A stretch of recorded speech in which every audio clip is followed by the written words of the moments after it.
Hey, guess what? I'm back again. Yes, I'm back again. Nina furaha sana sana leo kuweza kuwepo mahali hapa. Yes, I'm back to my channel. It's been a while since nilivyo post my last video and today, hey, nina furaha sana. Sana sana sana. And I don't know where to start with. I don't know. Should I start with Happy New Year? I don't think so. Let me start with a Happy New Month. Yes, it's just mwezi bado ni mchanga, so let me start with the happy new month of May. Yeah. Labda ngoja nianze kwa kujitambulisha tena kwa upya. Maybe umesahau. Maybe umenisahau kwa sababu muda mrefu sijaweza kupost video mahali hapa. So kwa majina, kama ulikuwa umenisahau, kwa majina naitwa Winifrida Patrick Mayengo. Mungu ameweza kunipa nafasi ya kuweza kumtumikia katika vipawa na karama ambavyo yeye mwenyewe ameweza kunipa kama zawadi kwenye maisha yangu. Na a lot have been going on, lakini leo tuko hapa tena kujifunza kama kawaida yetu. In this channel tunajifunza mambo mbalimbali kumhusu Mungu, tunaimarishana kiroho, tunatiana moyo, tunaombeana. Yes. So karibu sana sana sana. Na kama ni mara yako ya kwanza kabisa kutune into this video, my name is Winifrida Patrick Mayengo and you're most welcome. Huko mahali sahihi kabisa kabisa kabisa. Kama hauja subscribe to my channel, please do so, kwa sababu yako mengi ambayo yanakuja ambayo tutajifunza kwa pamoja mahali hapa. So usitake kupitwa. Subscribe to the channel, bonyeza notification bell kuweza kupewa notification kila ninapopost a new video. And also usiwe mchoyo. Unapoangalia video ikakubariki, share with others. Mshirikishe na mwingine na mwingine na mwingine na mwingine, kwa sababu maandiko yanatuagiza, yanatuambia kwamba enendeni ulimwenguni mote mkaihubiri Injili kwa kila kiumbe, aaminie na kubatizwa ataokoka. Kwa hiyo kubali kutumika kama njia ya ujumbe huu ama na jumbe nyingine ambazo tayari nimeshazifanya kwenye channel, basi kuwafikia wengine. Unabarikiwa, share the video with others ili uweze kujifunza kama mimi na wewe tulivyoweza kubarikiwa na kujifunza kupitia video hizo. Na siku hii ya leo Mungu aweze kutusaidia tuweze kuelewa kile ambacho anataka sisi tujifunze. Yes. Yeah.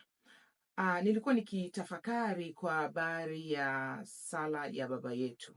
Wanafunzi wa Yesu wanamwambia Yesu kwamba tunaomba utufundishe kuomba. Na katika yeye kuwafundisha kuomba kuna maneno ambayo aliongea, sema tuombe tusije tukaingia majaribuni, katika ile sala ya Baba Yetu. Lakini pia tukija kuangalia katika Yohana 17 mstari wa 15, tunaona Yesu yuko anasali.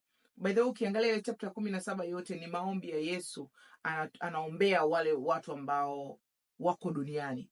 Anasema, siombi kwamba uwatoe ulimwenguni, bali uepushe na yule mwovu. Hiyo ni mara nyingine sana ndani ya Biblia inaongelea kuhusu swala la kuepushwa na yule mwovu. Nini ninachotaka kukiongelea siku hii ya leo? Kwa nyakati tulizopo ni nyakati ambazo ziko very critical time, ambazo kuna nabii nyingi ambazo zilitabiriwa kuwa ni ishara za kurudi kwake Yesu Kristo hapa duniani, na tumeona miaka kwa miaka zile nabii zikitimilika moja baada ya nyingine, na tukiona kwa macho, tukiangalia kwenye vyombo vya habari na vitu kama hivyo. Lakini pia tumeweza kuona jinsi gani uovu ulivyoweza kuenea, na shetani amekuwa akitumia mbinu tofauti, amekuwa akibadilika kulingana na majira na nyakati. Yes, namna ambavyo alitenda kazi kipindi kile cha mababu zetu ni tofauti na anavyotenda kazi sasa hivi. Yes, kipindi kile kulikuwa kuna mambo ya social media, kuna mambo ya technology and all that. Kwa hiyo kwa namna ambayo walikuwa wanaishi kipindi hicho, shetani alitumia namna ambayo angeweza kuwapata watu kwa kipindi hicho. Na sasa hivi shetani pia ana mbinu kulingana na mabadiliko ya teknolojia and all that. Kwa hiyo kumekuwa na mbinu mbadala nyingi kwa ajili ya kuwapata watu wa Mungu, kwa ajili ya kuwapata watu. Yes, lengo kubwa la shetani ni kupeleka wengi kuzimu. Hiyo ndio lengo kubwa la shetani.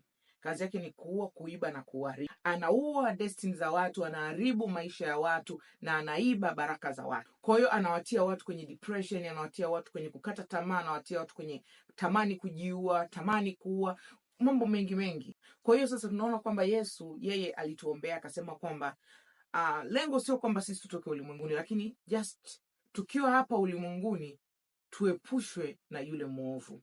Yesu alikuwa anatamani sana tuepushwe na yule muovu. Kabla sijaendelea mbele, naomba niweke msingi wa hili jambo. Tunataka tutambue kwamba shetani ni roho. Mungu ni roho na shetani ni roho pia. Yes. Mungu ni roho na shetani ni roho pia. Shetani ni roho.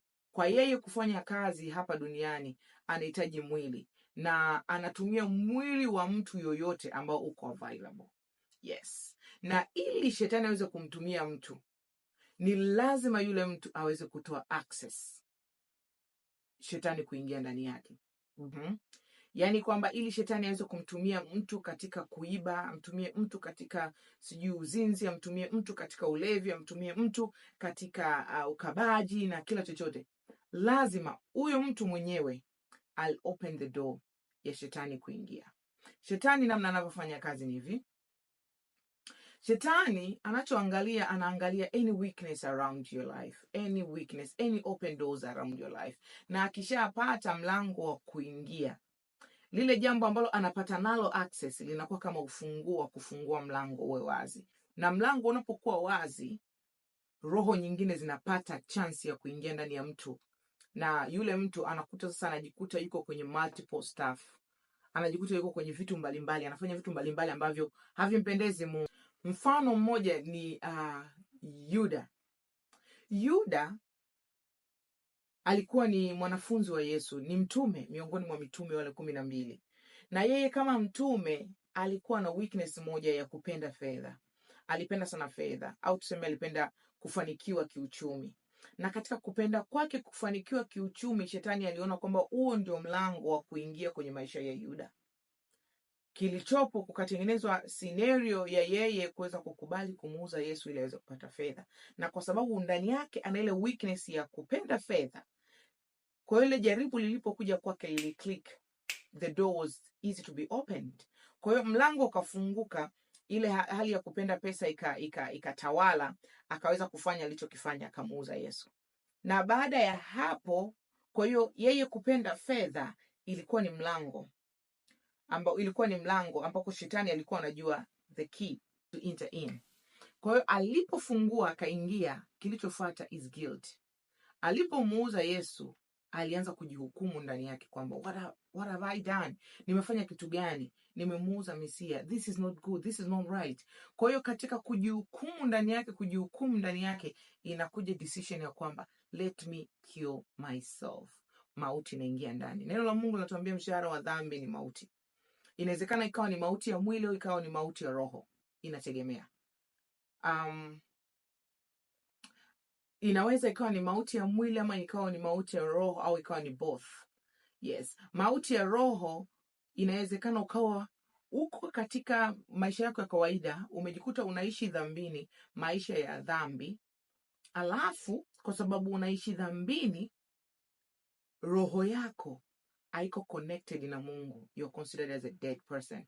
Kwa sababu uhai wako uko ndani ya Mungu. Neno la Mungu linasema kwake tunaishi, kwake tunakwenda na kupata uhai. Kwa hiyo uhai wetu unatokana na Yesu Kristo. Sema yeye ndiye njia, kweli na uzima. Kwa hiyo kama sisi tukiwa disconnected with Jesus, manake tunatembea tukiwa wafu. Kwa hiyo inakuwa ni mauti ya kiroho. Mauti ya kimwili ndio unakuta mtu yuko involved kwenye something and then anakufa. Kifo kinamkuta, labda alikuwa anaiba, amekamatwa, akachomwa moto, amekufa. Ama sijui alikuwa anapigana, akachomwa kisu, kakimbizwa hospitalini, kafa. So it depend. Unaweza kupokea mauti ya aina mbili the same time, au ikaanza moja ikafuata nyingine. Kwa sababu kama ukifia katika dhambi, maana yake wewe pia na roho yako imekufa, na maana yake ni kwamba utaenda jehanamu. Na ndicho shetani anachokitaka, kwamba atuingize katika mizigo ya dhambi tofauti ili atufarakanishe na Mungu. Akishatufarakanisha na Mungu, hatima yetu inakuwa ni mauti. Ile inakuwa ni mauti ya milele. So hii mauti hii ambayo watu sasa hivi wanaondoka, inakuwa ni ile mauti ya milele, mauti ya mwisho kabisa. Kwa nini ninayaongea haya yote leo?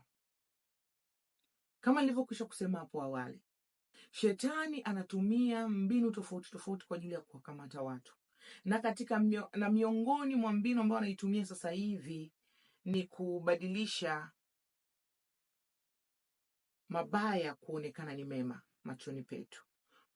Mabaya kuonekana ni mema machoni petu. Neno la Mungu linasema kwamba Ibilisi ndiye baba wa uongo. Ibilisi ndiye baba wa uongo. Kwa hiyo anautumia uongo kwenye haya maisha yetu ya kawaida, anabatilisha mambo ambayo hayampendezi Mungu na hatupaswi sisi kuyafanya. Anayadilute kutufanya sisi tuone kwamba it's okay to do it. It's okay. Lakini pia unajikuta mtu unafanya vitu ambavyo it's not okay kufanya, na unasimama na maandiko unasema Mungu wetu ni wa rehema. Tuko katika kipindi cha rehema. Tuko kipindi cha neema. Tuko kipindi cha neema. Mungu wetu ni wa neema. Hiki ni kipindi sio cha neema, sio kipindi cha hukumu na sheria, bali ni kipindi cha neema. It's well and good. Paul alivyokuwa anaandika kwa habari ya neema na rehema, alisema, je, tuzidi kutenda dhambi kwa sababu neema hii ingalipo? Yaani kwa sababu neema ipo basi tuzidi kutenda dhambi? Devil anachofanya, analeta uongo, na anavyoleta uongo hauji mbele ya macho yetu kama uongo kamili, ana utwist. Siku hizi ni rahisi sana kumwacha Yesu na wala usijue kama Yesu umemwacha. Yes. Yaani unaweza ukawa umeokoka, unampenda Kristo, ni Mkristo, unaenda kanisani, unasoma neno la Mungu, unasali and all that. Lakini kumbe Mungu umeshamwacha siku nyingi pasipo wewe mwenyewe kujua. Nataka tuangalie mfano kwenye kitabu cha Luka 22:30-34. Tunamuona Yesu akiongea na Petro na wanafunzi wake, by the way, wanafunzi wake wote. Na alipokuwa anasema Ibilisi anawapepeta watu kama ngano. Anawapepeta watu kama ngano. Na wakati akiongea alikuwa anamuongelea Petro, kwamba Petro, by the way, akatoka kwenye ile conversation akamwambia Petro, wewe kesho kabla jogoo hajawika utanikana mara 3. Wakati huo Petro hakuweza kufikiria kabisa kwamba yeye atakuwa miongoni mwa watu watakaomkana Yesu. Yaani hakuamini kabisa ndani ya moyo wake. Petro ni mtume, ameambatana na Yesu siku nyingi sana katika huduma ya Yesu Kristo. Amekuwa bega kwa bega na Yesu hapa kwa hapa. Kwa hiyo hakufikiria kabisa ni kama kuna namna yoyote vile yeye anaweza kumkana Yesu mara 3. Lakini the time comes, devil anataka kumtumia Petro amkane Yesu. Lakini sasa namna gani ya kuweza kuingia kwa Petro? Uoga. Kwamba huyu weakness yake ni uoga. Uoga ikawa ni mlango wa kuweza kuingia kwenye maisha ya Petro na kumtumia Petro. Kwa hiyo Petro anaulizwa, asema, wewe sio miongoni mwa wanafunzi huyu? Hapana, simfahamu kabisa mtu huyo. Anakana kama mara 3.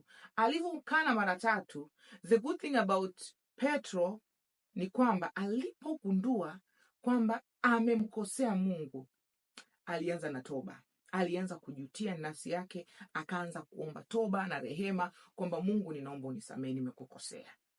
Alianza na hiyo. So ni mara chache pia watu ambao wanajikuta wamemwacha Kristo kwa baadhi ya vitu ambao wanavifanya, kwa sababu neno la Mungu linasema kwamba ukinipenda utalishika neno langu. Yaani kwamba tukisema tunampenda Yesu, maana tutalishika neno lake na kutii maagizo yake.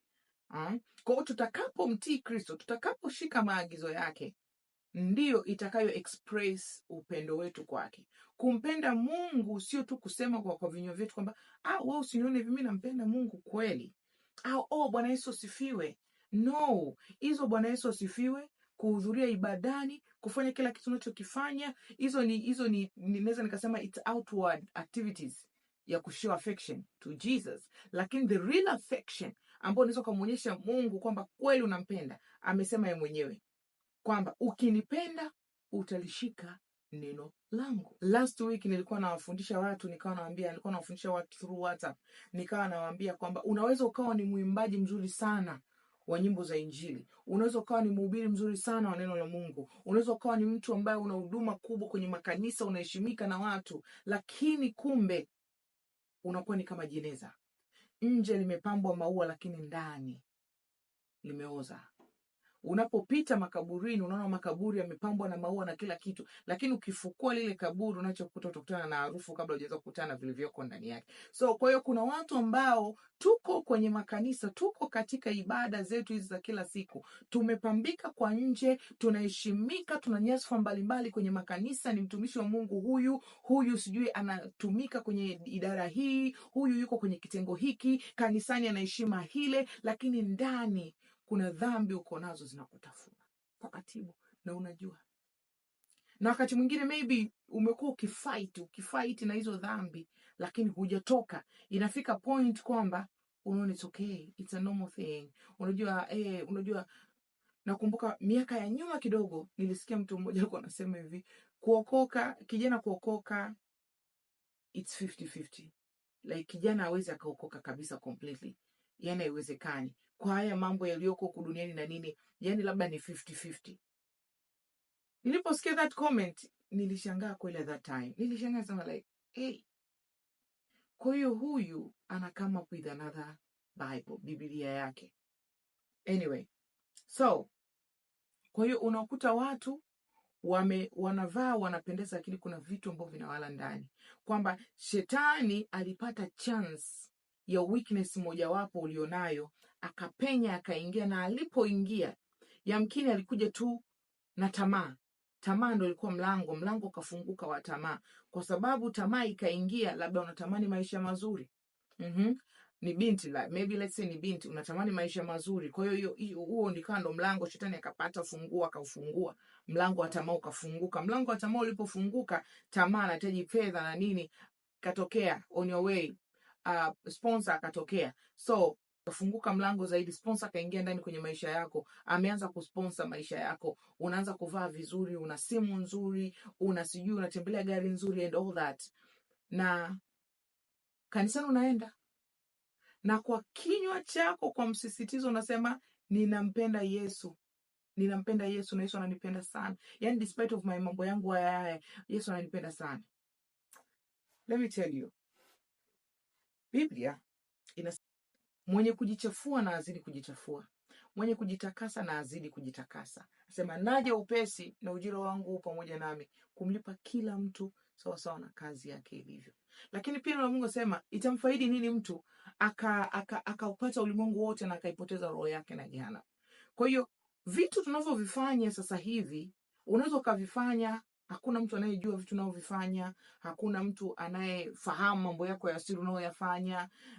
Ni unasifika na watu, karama yako ni kubwa, vitu unavyofanya ni vikubwa, lakini dhambi ndani na kutafuna, na unajua kabisa what I'm doing is not okay mbele za Mungu. Mungu apendezwe na hili ninalolifanya, Mungu apendezwe na hiki ninachokifanya, Mungu apendezwe na hili. Yes. Alafu una take it easy. Mungu wetu ni wa rehema nyingi, Mungu wetu anaokoa. No. Hapana. Anasema Mungu wetu hadhihakiwi. That the Bible says, Mungu wetu hadhihakiwi. Kile apandacho mtu ndicho atakachovuna. Anasema apandaye katika mwili atavuna uharibifu, apandaye katika roho atavuna uzima wa milele. So tuko hapa na Yesu alijua kwamba katika dunia hii tunaopita dhiki ni nyingi, mambo ni mengi, lakini tumehakikishiwa ushindi. Tumehakikishiwa ushindi kwamba sisi ni washindi. Yaani kuna vitu vinakusumbua ndani ya maisha yako, unao uwezo wa kuweza kushinda. Anasema mpingeni shetani naye atawakimbia.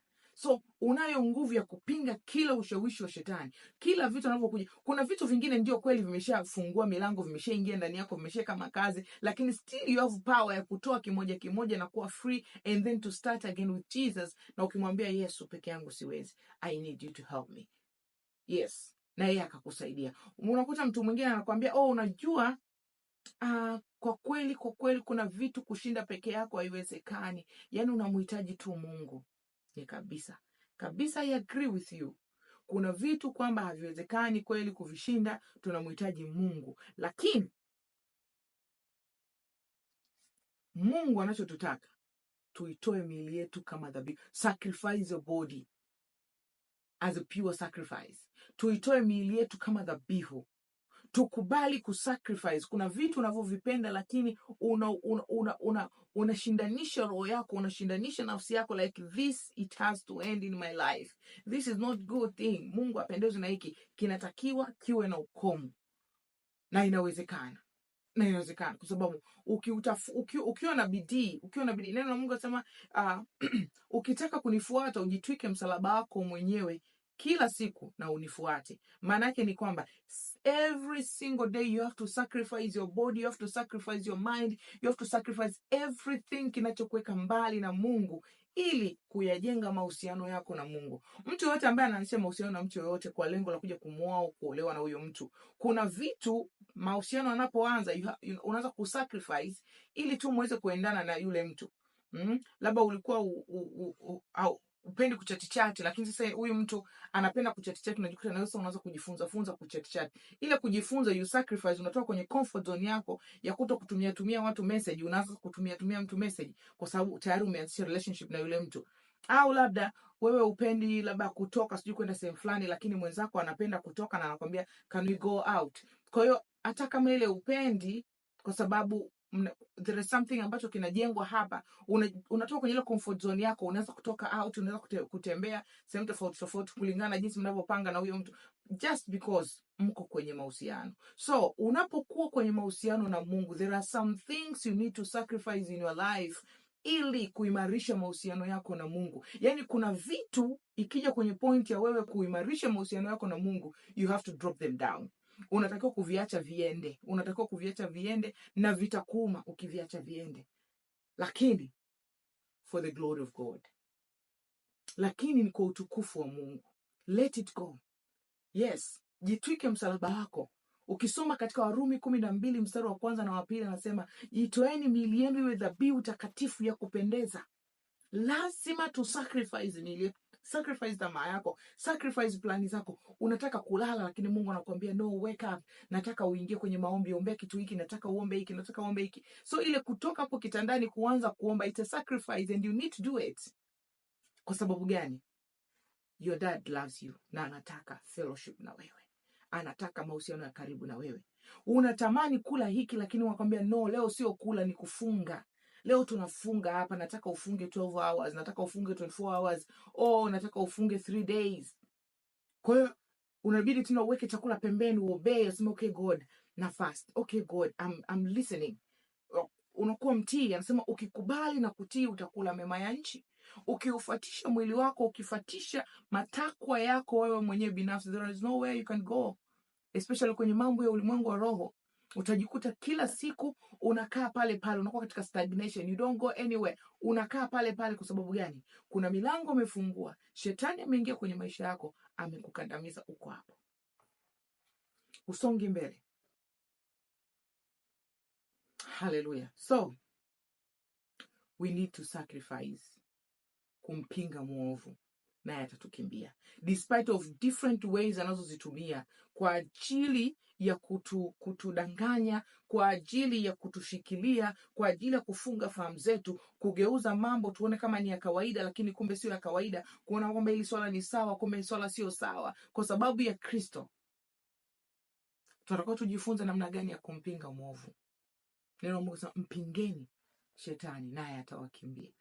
Lakini uzuri mmoja ukisoma katika Waefeso 6 mstari wa 10 mpaka 18 inaongelea kwa kuhusiana na silaha ambazo tunatakiwa tuzivae kama Mkristo ili tuweze kumshinda mwovu. Kupigana kwetu si kwa damu na nyama, bali ni kwa falme na mamlaka na maroho na manguvu ya giza na hivyo. Huko ndiko kushindana kwetu. Shetani hata kuja kwako hivi physical ukamwona huyu ndio shetani, au akaja kwambia sasa nakuja kwa njia hii kwa sababu weakness yako ni no. Inaanza taratibu. Unajikuta uko katikati ya lijitu ambalo hata wewe mwenyewe ukijiuliza nimeingiaje hapa, you don't know, kwa sababu yeye ni mjanja sana kwa namna ambavyo anazifanya kazi zake. Na sisi ili kuweza kutusaidia, ili sisi tuweze kutusaidia kuweza kuzitambua hila za mwovu ibilisi, kuweza kujiweka mbali na Kristo, amini na shetani, ni lazima mahusiano yetu na Mungu yaimarike. Mahusiano yako na Mungu yakiimarika, hata anapokuja na technique tofauti, you will know kwamba like I know you devil, this is you. Hii inatokana na wewe na sio Mungu. Kwa sababu gani? Tayari umeshajua kutofautisha giza na nuru. Ukikaa na nuru, siku ikija giza unajua kabisa no, hii sio nuru, hii ni giza. So kaa na Yesu, egemea kwa Yesu, kaa kwake, msikilize, mtii, ili uweze kujiepusha na uovu. Daudi anasema, moyoni mwangu nimeliweka neno lako ili nisije nikakutenda dhambi. One of the ways ambayo itakusaidia wewe kuweza kushindana na hila za mwovu katika ulimwengu uliopo ni kwa kusoma neno la Mungu. Soma neno la Mungu kwa wingi. Neno la Mungu nalijae kwa wingi ndani yako. Neno la Mungu likijaa kwa wingi ndani yako, unakuta your spirit will be enlightened, kiasi kwamba utaweza kuyachanganua mambo katika ulimwengu wa nyama na utaweza kuyachanganua mambo katika ulimwengu wa roho pia. So, Mungu akubariki sana. I hope kuna kitu umejifunza siku ya leo. Hebu mng'ang'anie Yesu. Mng'ang'anie huyu Yesu. Zama tulizopo ni za kumng'ang'ania Yesu kuliko kitu kingine chochote. Hakuna kitu kingine chochote ambacho tunaweza kung'ang'ania sasa chenye faida na maana kama Mungu wetu huyu. Mng'ang'anie yeye, soma maandiko, kaa katika maombi, jifunze, jiombee, ombea na wengine pia, na Mungu atatusaidia. Amen. Mungu akubariki sana. And I love you. See you next time.